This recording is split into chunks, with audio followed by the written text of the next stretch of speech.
రాశి gold and diamonds ప్రతి గ్రాముపై 350 రూపాయల తగ్గింపు మరియు లక్కీ డ్రాలో టీవీఎస్ బైక్ మరియు ఎలక్ట్రానిక్ హోమ్ అప్లయన్సెస్ గెలుచుకునే అద్భుతమైన అవకాశం.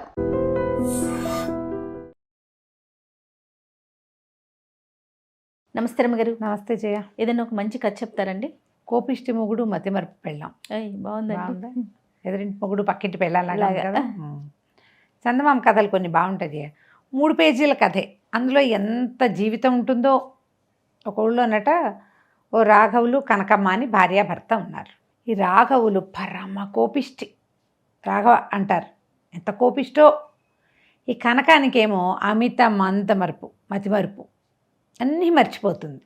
ఏదో పొయ్యి మీద పెడుతుంది, వాకిట్లోకి వస్తుంది, ఎవరో మాట్లాడతారు, అది అక్కడే ఉండిపోతుంది, ఇది ఇక్కడే ఉండిపోతుంది. అదంతా పొంగిపోయి పొర్లిపోయి పొయ్యి ఆరిపోయి అన్నం మాడిపోయి లేదా చిమిడిపోయి పొయ్యి ఆరిపోతూ ఉంది. ఏదో ఒకటి అట అయిపోతుంది. మళ్ళీ పట్టుపట్టని చేయాలి కదా. ఆ కాలంలో ఏమిటి, మనలాగా గ్యాస్ స్టవ్లు కాదు, పొయ్యి ఆరిపోతుంది. గ్యాస్ స్టవ్ అనుకో, గ్యాస్ ఆఫ్ అయిపోతే గ్యాస్ వేస్ట్ ప్రమాదం. రెండు కష్టాలు. అప్పటి కష్టాలు ఏంటంటే మళ్ళీ పొయ్యి ఎలుక్కోవాలి, మళ్ళీ వెలిగించాలి, మళ్ళీ నిప్పుకి పక్కింటికి వెళ్ళాలి. ఎప్పుడు ఇలాగే అయ్యేది. అతనేమో అన్నిటికీ విసుకుని తిట్టి నానా తిట్లు తిట్టిపోసేవాడు. చుట్టుపక్కల వాళ్ళకి భలే వినోదంగా ఉండేది వీళ్ళ సంగతి. ఆ అమ్మాయి 4 పనులు చేస్తే 3 మర్చిపోతుంది, లేదా 2 మర్చిపోతుంది. 3 బాగా చేసినారు, 4వది మర్చిపోతుంది. అవసరమైంది మర్చిపోతుంది. అవును. ఒకనాడు అతను పొలం వెళ్తూ, ఏమే బట్టలు మాసిపోయినాయి, బట్టలు ఉతికిపెట్టు, పొద్దున్నే ఉతికేసేయి, సాయంకాలం నేను పెళ్ళికి వెళ్ళాలి, ఆ బట్టలు, ఆ కొత్త బట్టలు 3 జతలు 4 జతలు ఉన్నాయి. అప్పట్లో అసలు బట్టలు ఉండేవి కాదు. ఆ 3 జతలు అవి నేను వేసుకుని పెళ్ళికి వెళ్తానని చెప్పాడు. సరేనంది. ఈ లోపల మినువులు బాగు చేసింది, నిన్న మొన్న మర్చిపోయినవి ఒకటి చేసి బట్టల మాట మర్చిపోయింది. సాయంత్రం అయింది, 4కో 3:30కో అతను వచ్చాడు. అన్నం తిన్నాడు. ఏమే పెళ్ళికి వెళ్తాను, చల్లబడ్డాక బట్టలు ఉతికేవంటే అయ్యో ఉతకలేదు అనగానే ఇక వచ్చింది అతనికి కోపం. నానా తిట్టిపోసాడు. ఇలాంటి పెళ్ళాన్ని కట్టుకుంటే ఇంకా నేనేం చేస్తాను, మాసిన బట్టలే కట్టుకుని వెళ్ళి అవమానపడతా పెళ్ళిలో. మామూలు రోజువారీ నీరు కావి బట్టలు వేరు, బయటికి వేసుకెళ్ళడానికి ఒక 3 జతలో 2 జతలో ఉండుంటాయి. అవి ఒకసారి 2 సార్లు వాడాడు. వాటిని మళ్ళీ ఉతుక్కుని శుభ్రంగా ఉంచుకుంటే పెళ్ళిళ్ళకి వెళ్ళినప్పుడు బాగా ఉపయోగపడతాయి. ఇప్పుడు ఇదివరకు వేసుకున్నదే మాసిపోయిందే మళ్ళీ వేసుకోవాలంటే ఆ అమ్మాయి బతిమలాడింది, బంకబడింది. ఏమన్నా అతను ఇంక ఒప్పుకోలేదు. అరిచి కేకలు పెట్టాడు. నీకు బుద్ధి లేదు, జ్ఞానం లేదు, మీ నాన్న ఇటప్పించి నా నెత్తి మీదకి తగిలేశాడు. పెళ్ళినాడే తెలుసుంటే నేను అప్పుడే ఊరుకునేవాడిని, మానేసేవాడిని అన్నాడు. చుట్టూ 2 ఇళ్లలోనూ 3 ఇళ్లలో వాళ్ళు బయటకు వచ్చి అంతా విన్నారు, నవ్వారు. ఎంత అవమానం వచ్చిందో, ఎంత కష్టంతో వచ్చిందో, ఏడుస్తూ నుంచుంది. అతను మొహం కాళ్ళు చేతులు కడుక్కుని ఇదివరకు ఎప్పుడో వేసుకెళ్ళిన అదే చొక్కా, అదే పంచ, అదే ఉత్తరీయం వేసుకుని దాన్ని తిట్టుకుంటూ భార్యని నడుచుకుంటూ వెళ్ళిపోయాడు. ఊళ్ళలో అలాగే కదా జరిగేది, నడిచి వెళ్ళాలి. రాత్రికి పెళ్ళికి వెళ్ళాడు. ఈ అమ్మాయి కాసేపు ఏడ్చింది. అటు ఇటు తారట్లాడుతుంటే ఎదురింటి ఆవిడ పక్కింటి ఆవిడ ఇద్దరు ఇంట్లోకి వచ్చారు. ఈయన తిట్టాడే, కనకం మీ ఆయన ఇట తిడుతున్నావు, నువ్వు కాబట్టి పడతావు, నేనైతే నా చెంపు చేట నెత్తి మీద లేచిపోయేదాన్ని అని అన్నది ఒక ఆవిడ. ఇంకొక ఆవిడ ఏంటంటే అమ్మో ఇంత అవమానపడి బతకడమే, చచ్చిపోను నేనైతే అన్నది రెండోది. ఈ 2 ఎక్కినాయి. ఒకటి లెచ్చక్క పోవాలి, రెండోది అంటే చేట మొహాన కొట్టేది, మొగుడిని కొట్టేది కాదు, విసిరేయాలి చేతిలో వస్తువు, ఆయన కొట్టడం కాదు. ఎంత పని చేసింది. మొగుడిని కొట్టే పాయింట్ ఇంట్రెస్టింగ్గా ఉంది నీకు. కొట్టడం కాదు, చెంబు చేట మొహాన్ని కొట్టి నీ ఇల్లు ఇష్టం వచ్చినట్టు చేసుకోపో, మీ అమ్మ వచ్చి చేస్తుందో, మీ అక్క వచ్చి చేస్తుందో, మీ వదిన వస్తుందో, అందరూ ఇటకే చేస్తున్నారా కాపురాలు అన్నాడు అతను. మా అక్క చెల్లి బాగా చేసుకోవటల్లా, మా వదిన ఎంత బాగా చూసుకుంటుంది మా అన్నయ్యని అన్నాడు. మీ వదిన పిలిపించుకో, నీ సంగతి చూడడానికి, లేదా మీ అక్కని చెల్లిని పిలిపించుకో, మీ అమ్మని పిలిపించుకో అనాలి. ఆ చేతిలో వస్తువులు అక్కడ విసిరగొట్టాలి, చీపురు అక్కడ విసిరేయాలి, ఏమైనా కుండా చట్టి ఉంటే వాటిని 2 తన్నులు తినాలి, వెళ్ళిపోవాలి. ఓకే, ఇప్పుడు చేయట్లా అట్లా చేస్తున్నారు. అట్లా చేయాలంటుంది ఒక ఆవిడ, చచ్చిపోతానంటుంది రెండో ఆవిడ. ఈ అమ్మాయికి కనకానికి అనిపించింది వెళ్ళిపోవాలి, చచ్చిపోవాలి, 2 పుట్టినాయి. మొహం మీద కొట్టి వెళ్ళిపోవడానికి మొగుడు లేడు, ఆయనేమో బట్టలు వేసుకుని వెళ్ళిపోయాడు బయటికి. అందుకని ఏమనుకో, సో చచ్చిపోదాం అని నన్ను నానా మాటలు అన్నావు కాబట్టి నేను చచ్చిపోవాలని వెళ్తున్నా, ఆత్మహత్య చేసుకుంటాను, ఇక నా కోసం చూడొద్దు అని ఉత్తరం రాసింది. మంచం మీద పెట్టింది. మెల్లిగా బయటికి వెళ్ళిపోయి చుట్టుపక్కల వాళ్ళు ఎవరో ఒకళ్ళిద్దరు చూశారు, కానీ వాళ్ళు ఏం పట్టించుకోలేదు, ఎక్కడికో వెళ్తోంది అనుకున్నారు. ఈ రాత్రికి రాఘవుడు ఇంటికి వచ్చిన తర్వాత అతను ఏం పెద్ద దుమదుమలాడుతున్నాడు కదా. మామూలుగా అయితే ఏదైనా వెళ్ళగానే ఓ మాట మాట్లాడి ఆవిడ కూడా ఏదో పలకరించి ఉమ్. చేసును. ఇప్పుడు పెళ్ళికి కాకుండా ఇంకెక్కడికైనా పని మీద వెళ్తే పెళ్ళాం ఏం చేసేది, అన్నం సిద్ధంగా పెట్టి వేడి నీళ్ళు పెట్టి ఏదో చేసేది. ఇతను పెళ్ళికి వెళ్ళి కులాసాగా అక్కడ భోజనం చేసి తమలపాకులు నవ్వులుకుంటూ వచ్చాడు. రాత్రి 12 గంటలు అయిపోయింది. ఇక భార్య ఎక్కడుందో అతను పట్టించుకోలే. ఓ అవి ఆల్రెడీ వేసి ఉన్న పడక మీద పడుకుని నిద్రపోయాడు. తెల్లవారికి మెల్లిగా నిద్ర లేచేసరికి కోపము తగ్గిపోయింది. పనులు ఉన్నాయిగా, ఏమే పొయ్యి వెలిగిచ్చావా అని, పళ్ళుదోమ పుల్లలు ఎక్కడున్నాయి అని కేక పెట్టాడు. లేదు. ఇతనేమనుకున్నాడు, నిన్న తిట్టాను అందుకని ఇవాళ ఇది మాట్లాడటలేదు నాతోటని.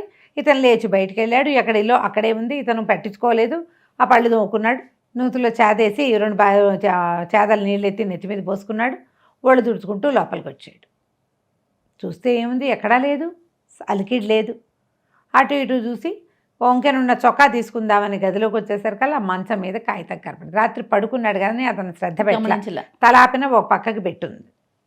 అది తీసి చూసుకున్నాడు. చచ్చిపోతానని కానీ హడిలిపోయాడు. ఇంకేముంది, అయ్య బాబోయ్ చచ్చిపోయిందో ఏమిటో. ఇక ఉత్తరం పుచ్చుకుని దబదబా బయటికి వెళ్ళి పక్కింటి వదిన్ని ఎదురింటి అక్కడిని కేకేశాడు. మా ఆవిడని చూశారంటే, నిన్న సాయంకాలం నువ్వు వెళ్ళిన తర్వాత ఎప్పుడో వెళ్ళింది బయటికి, నేను అప్పుడే చూసాను, నేను మళ్ళీ చూడలేదంది ఒక ఆవిడ. ఏ కొట్టుకో వెళ్ళుంటుంది, ఏదో ఒక వేళకు వచ్చి ఉంటుంది, మేము చూడలేదంది రెండో ఆవిడ. ఇంకేముంది, ఇతను పరిగెత్తుకుంటూ రోడ్డు మీదకి వెళ్ళాడు. వాళ్ళ ఇంటి వెనకాలగా కొంచెం చెట్లు తోపులు ఉన్నాయి. నేను ఆత్మహత్య చేసుకుంటే సాధారణంగా ఏం చేస్తారు, ఆ రోజుల్లో ఊరేసుకునేవాళ్ళు. అట్లా 2-3 జరిగినాయి. ఆ చెట్లు చేమలు అన్నీ చూసాడు, ఎక్కడ ఏమీ లేదు. ఏ దుఃఖం పొంగుకొచ్చేసింది. అయ్యో ఇన్ని మాటలు అన్నాను, దీన్ని వృధాగా చచ్చిపోయింది, ఎంత ముద్దయింది, ఎంత చక్కగా పనిచేస్తుంది, మర్చిపోతుంది అంతే. కొన్ని చేసినప్పుడు బాగానే ఉంటుందిగా. ఇక అతను లబో దిబోమని ఏడ్చుకుంటూ మావగారింటికి వెళ్ళాడు. వెళ్ళి ఆయన చేతిలో ఉత్తరం ఆయన చేతులు పెట్టి భోరమని ఏడ్చాడు. ఆయన ఉత్తరం అంతా చదువుకున్నాడు. ఏమంటావు అబ్బాయి ఇప్పుడు అన్నాడు. ఏమోనండి, నేను నిన్న తిట్టాను, ఎక్కడికి వెళ్ళిపోయిందో ఏమిటోను, ఏమైపోయిందో నాకు ఎక్కడా కనపడలేదు, దారంతా చెట్ల వైపు చూస్తూనే ఉన్నా, దానికి ఏం తెలుసు, మా ఊరు మీ ఊరు తప్పిస్తే ఇంకేం తెలీదు. ఈ మధ్యలో తోపుల్లో ఎక్కడా ఏ చెట్టుకి అది వేళ్లాడుతూ నాకు కనపడలేదు. ఇంకా ముందుకెళ్ళి పైన ఎక్కడో కొండ మీద వాగు ఒకటి ఉంది, అక్కడికి ఎక్కిపోయిందేమో, మీ ఊళ్ళో ఎవరైనా 2 కుర్రాళ్ళని సాయం ఇస్తే నేను పైకి వెళ్ళి వెతుకొస్తానండి ఆయన సరకల్లా. అట్లాగా ఆత్మహత్య చేసుకుందంటావా ఏమిటో, మరి మా ఇంట్లో ఎవరో తిరుగుతోంది, దాని ప్రేతం అంటావా, అది ఎక్కడైనా చచ్చిపోయి అన్నాడు. లోపలికి వెళ్ళి చూస్తే ఏముంది, ఏదో పని చేస్తోంది ఆ కనకం. ఏం తెల్లబడి పరిగెత్తుకుంటూ కనక అని దగ్గరికి వెళ్ళాడు. పెళ్ళాన్ని చేతులు పుచ్చుకున్నాడు. చూసుకునేసరికి అప్పుడు ఆవిడ గుర్తొచ్చింది. అయ్యో మీరు వచ్చారు ఆ పెళ్ళికి వెళ్ళి, నేను ఆత్మహత్య చేసుకుందాం అనుకున్నానండి, బయటకు వచ్చాక మర్చిపోయి మా నాన్న వాళ్ళ ఇల్లు దారి పెట్టి వచ్చేసా. ఎక్కడ దాకా వచ్చింది, బయటికి ఎందుకు వెళ్ళిందో మర్చిపోయింది, విషయం మర్చిపోయి నాన్నగారి వీటి ఇప్పుడు వాళ్ళ ఊరు వీళ్ళ ఊరు మధ్యలో ఉన్నది తోపు. చచ్చిపోవడానికి చెట్టుకి ఊరేసుకోవడం కోసం తోపు వైపుకి వెళ్ళింది. తోపు దాకా వెళ్ళాక ఈ మర్చిపోయింది ఆత్మహత్య విషయం చల్లగాలికి. అందాక వచ్చాను, నాన్నింటికి బయలుదేరాను కాబోలనుకుని నాన్నగారింటికి వెళ్ళిపోయింది. బాగుంది. వెళ్ళేసరి ఇక అక్కడికి వెళ్ళేసరికి వాళ్ళు ఇది ఎందుకు వచ్చిందో అనుకున్నారు. రాత్రి అక్కడ పడుకుంది. తెల్లారింది, ఇంట్లో ఏదో పని చేస్తుంది, చీపురేసి ఊడుస్తుంది. భర్త వచ్చాడు. వాళ్ళ వల్ల ఆయన బాగా గట్టిగా ఏడ్చేశాడు. అతను, నన్ను క్షమించు, నా కోపం తెలుసు కానీ నీ చావుకి, నిన్ను చావు వైపు ప్రేరేపించేంత కోపం అని నాకు తెలీదు. నీ మతిమరుపు వల్ల ఇవాళ రక్షించబడ్డాం, లేకపోతే నేనున్న ఉద్రేకంలో నువ్వు ఏ చెట్టుకో వేలాడితే నీ బతుకు పోయేది, నా బతుకు అధ్వాన్నమైపోయేది. నేను కోపం తగ్గించుకుంటాను, నన్ను క్షమించు, ఇంకెప్పుడు నిన్ను కేకలేను, ఇంత పని మాత్రం చేయొద్దు అనేసరికల్లా ఆ అమ్మాయి కూడా నన్నే క్షమించండి, నేనే అన్ని మతిమరుపు, నాకు ముఖ్యమైన పనులు కూడా నేను మర్చిపోతున్నాను, మా నాన్న ఏదైనా ఆలోచన చెప్తే ఆ ప్రకారం చేసి మతిమరుపుని తగ్గించుకుంటాను, నన్ను క్షమించండి అన్నది. వాళ్ళ నాన్న లోపలికి వచ్చాడు. మొగుడు పెళ్ళ మాట్లాడుకుంటున్నారుగా, ఆయన యువత గుమ్మ వెనకాల ఉన్నాడు. అత్తగారు ఏదో వెనకాల పని చేసుకుంటుంది. భార్యాభర్త ఈ మాత్రం ఉండాలి, ఒకళ్ళ కోసం ఒకళ్ళు తగ్గాలి నాయనా. నువ్వు ఏదైనా ఒక పని అవ్వకపోతే తాటెత్తును లేచి నానా అరుపులు అరిచి చుట్టుపక్కల వాళ్ళందరికీ వినోదంగా అనిపిస్తుందంటే ఈ పిల్ల చెప్పింది ఆ కనకం. అవునా, నిన్న తిట్టెళ్ళాడా, పక్కంటి పక్కది వెనకది ఎదురుది ఇద్దరు వచ్చి, ఒకతేమో లేచిపోవాలంటుంది, రెండోది చచ్చిపోవాలంటుంది. లేచిపోవడం కుదరదు కాబట్టి చచ్చిపోదాం అనుకున్నాను నేను అనేసరికి మీరు మీకు పోట్లాట ఇతరులకి వినోదం కాకూడదు. ఏదైనా పొరపాటు చేస్తే నయానో భయానో చెప్పుకోవాలి, అది గొడవకి దారితీసి ఇదేదో చేయబోయి ఇలా అవ్వకూడదు. మీ ఇద్దరు కొంచెం బాగానే ఉన్నారు కాబట్టి ఇక జాగ్రత్తగా ఉండండి. కూతురికి ఏదైనా పని చేయాలంటే పలక మీద రాసి పెట్టుకో. ఆ రోజుల్లో పలకలు ఉండేవి, పుస్తకాలు ఉన్న రోజులు పెద్దగా కదా ఉండేవి, తక్కువ. అమ్మాయి పలక మీద రాసి పెట్టుకో, పలకిట వంటింట్లో వేళ్లాడేసుకో, అది చూసి ఆ పని చేయాలని గుర్తొస్తుంది. అది కూడా మర్చిపోతే నాన్న అంది. అది కూడా మర్చిపోతే అంటే కనపడే చోట ఒక పలక కాకుండా 3 పలకల మీద ఒకేసారి రాసుకో, మీ ఆయన చెప్పగానే 3 చోట్ల పెట్టు, ఎవరు గదిలోకి వెళ్ళినా కనపడుతుంది. అప్పుడు ఆ పని చేద్దు కానీ క్రమంగా నీకు జ్ఞాపక శక్తి పెరుగుతుందమ్మా అని చెప్పాడు. సరే, భార్య భర్త ఆ పూట భోజనం చేసి అత్తవారి నుంచి మళ్ళీ బయలుదేరి వెళ్ళారు. ఆ తర్వాత ఇంత గొడవలు జరగలేదు. ఇది చూడు ఎంత కామన్ ప్రాక్టీస్ చేయ. చాలా మంది ఫ్రిడ్జ్ దాకా వెళ్తారు, మర్చిపోతాం. కరివేపాకు, పచ్చిమిర్చి, కొత్తిమీర 3 ఏదో ఒకటి కావాలి, ఫ్రిడ్జ్లో నుంచి తీసుకోవాలి. ఫ్రిడ్జ్ దగ్గర నుంచి ఏం చేస్తున్నాను అని ఆలోచిస్తారు. అప్పుడు వెంటనే ఏం చెప్తారు, నాకు మతిమరుపు వచ్చేసింది, నేను అన్నీ మర్చిపోతున్నాను అంటారు. ఈ మర్చిపోతున్నాననే ఫీడింగ్ బ్రెయిన్కి ఇవ్వకూడదు. మర్చిపోవచ్చు అని అది ఒప్పుకుని మర్చిపోతానంటుంది. మీరు ఏదైనా మర్చిపోతే మళ్ళీ ఎక్కడి నుంచి బయలుదేరారు, ఏం పని చేస్తున్నారో అక్కడికి వెళ్ళండి, అప్పుడు మీకు గుర్తొస్తుంది. దానికి ఈజీ మెథడ్ నేను పాటిస్తా, అది చెప్తున్నా.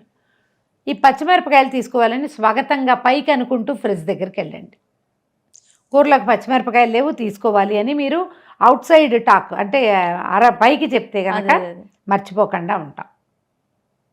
బాగుంది. మెల్లిగా అలవాటు తప్పిపోతుంది. ఏదైనా ఆడవాళ్ళు మర్చిపోతే దాని మీద ధూమ్ధామ్ అని అరిచి తిట్టిపోసి వాళ్ళు అవమానపడేంత తిట్టద్దు మగవాళ్ళు.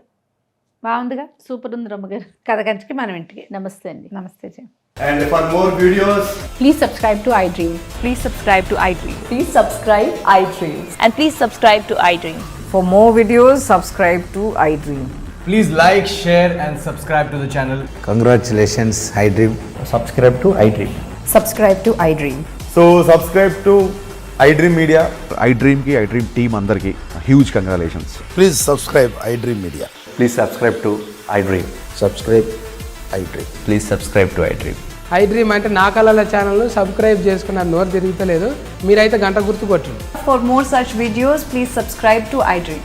Subscribe to iDream. Please subscribe to iDream. Please subscribe iDream Media. Please do subscribe to iDream. Please subscribe to iDream Media. For best entertainment and information, please subscribe iDream. And don't forget to subscribe to iDream.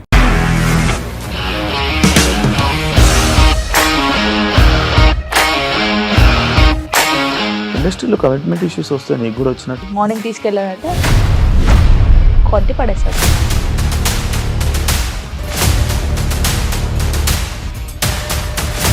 ఒక్కళ్ళు కూడా చూడలేదు ఈ cinema అని చెప్పడానికి కూడా చాలా ధైర్యం కావాలి. అది నిజం కదా, దాంట్లో ధైర్యం ఏంటి? ఇది నెక్స్ట్ డే ప్లేట్ మార్చేస్తే తప్పు కదా. As of now, we are comfortable this అని నేను అనుకుంటున్నాను. రష్మిక గారిది మీది ఒకే ఊరు అంటే కదా. నీకు కోపం వచ్చిందంటే బాగా తిట్టేత్తరా? తిట్టేద్దామండి. నిజంగా గేమ్ ని ఎలా చేంజ్ చేయగలిగారు? ఏపీఎస్ఎఫ్సి వాళ్ళకి 6 నెలల్లో నేను 6 లక్షలు కట్టా. బిజినెస్ చేయాలనుకుంటే it is as difficult as riding a tiger.